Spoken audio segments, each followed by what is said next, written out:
دوستو، خداوند کا کلام آپ تک پہنچا ہے۔ پلیز لائک اور شیئر لازمی کیجیے۔ God bless you. مرکز 8واں باب۔ ان دنوں میں جب پھر بڑی بھیڑ جمع ہوئی اور ان کے پاس کھانے کو کچھ نہ تھا تو اس نے اپنے شاگردوں کو پاس بلا کر ان سے کہا، مجھے اس بھیڑ پر ترس آتا ہے کیونکہ یہ 3 دن سے برابر میرے ساتھ ہی رہی ہے اور ان کے پاس کھانے کو کچھ نہیں۔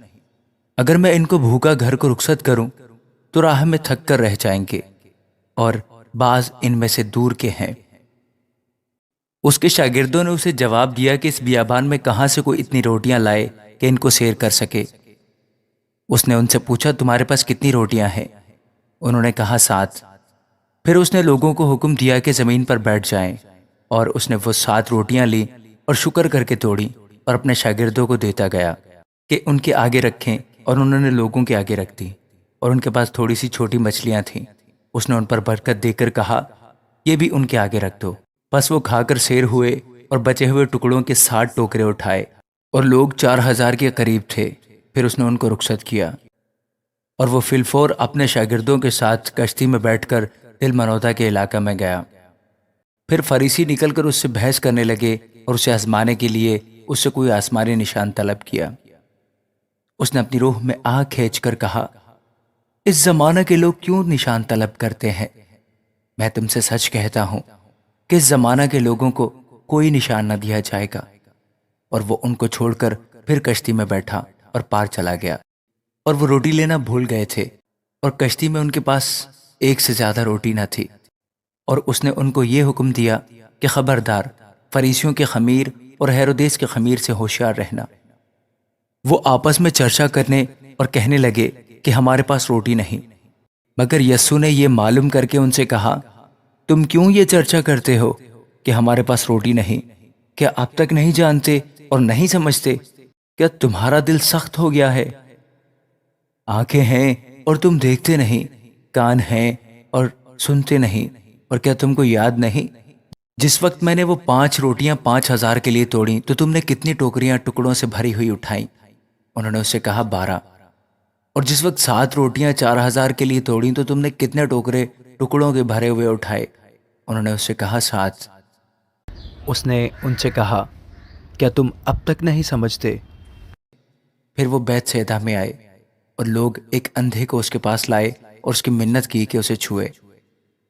وہ اس اندھے کا ہاتھ پکڑ کر اسے گاؤں سے باہر لے گیا، اور اس کی آنکھوں میں تھوک کر اپنے ہاتھ اس پر رکھے، اور اس سے پوچھا، کیا تو کچھ دیکھتا ہے؟ اس نے نظر اٹھا کر کہا، میں آدمیوں کو دیکھتا ہوں، کیونکہ وہ مجھے چلتے ہوئے ایسے دکھائی دیتے ہیں جیسے درخت۔ پھر اس نے دوبارہ اس کی آنکھوں پر ہاتھ رکھے، اور اس نے غور سے نظر کی، اور اچھا ہو گیا، اور سب چیزیں صاف صاف دیکھنے لگا۔ پھر اس نے اس کو اس کے گھر کی طرف روانہ کیا اور کہا کہ اس گاؤں کے اندر قدم بھی نہ رکھنا۔ پھر یسوع اور اس کے شاگرد کیسریا فلپوئی کے گاؤں میں چلے گئے، اور راہ میں اس نے اپنے شاگردوں سے یہ پوچھا کہ لوگ مجھے کیا کہتے ہیں؟ انہوں نے جواب دیا کہ یوحنا بپتسمہ دینے والا، اور بعض ایلیا، اور بعض نبیوں میں سے کوئی۔ اس نے ان سے پوچھا، لیکن تم مجھے کیا کہتے ہو؟ پطرس نے جواب میں اس سے کہا، تو مسیح ہے۔ پھر اس نے ان کو تاکید کی کہ میری بابت کسی سے یہ نہ کہنا۔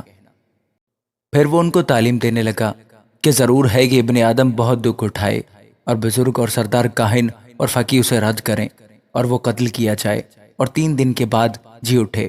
اور اس نے یہ بات صاف صاف کہی۔ پطرس اسے الگ لے جا کر اسے ملامت کرنے لگا، مگر اس نے مڑ کر اپنے شاگردوں پر نگاہ کر کے پطرس کو ملامت کی اور کہا، اے شیطان، میرے سامنے سے دور ہو، کیونکہ تو خدا کی باتوں کا نہیں بلکہ آدمیوں کی باتوں کا خیال رکھتا ہے۔ پھر اس نے بھیڑ کو اپنے شاگردوں سمیت پاس بلا کر ان سے کہا، اگر کوئی میرے پیچھے آنا چاہے تو اپنی خودی سے انکار کرے اور اپنی صلیب اٹھائے اور میرے پیچھے ہو لے۔ کیونکہ جو کوئی اپنی جان بچانا چاہے وہ اسے کھوئے گا، اور جو کوئی میری اور انجیل کی خاطر اپنی جان کھوئے گا وہ اسے بچائے گا۔ اور آدمی اگر ساری دنیا کو حاصل کرے اور اپنی جان کا نقصان اٹھائے تو اسے کیا فائدہ ہوگا؟ اور آدمی اپنی جان کے بدلے کیا دے؟ کیونکہ جو کوئی اس زناکار اور خطاکار قوم میں مجھ سے اور میری باتوں سے شرمائے گا، ابن آدم بھی جب اپنے باپ کے جلال میں پاک فرشتوں کے ساتھ آئے گا تو اس سے شرمائے گا۔ آمین۔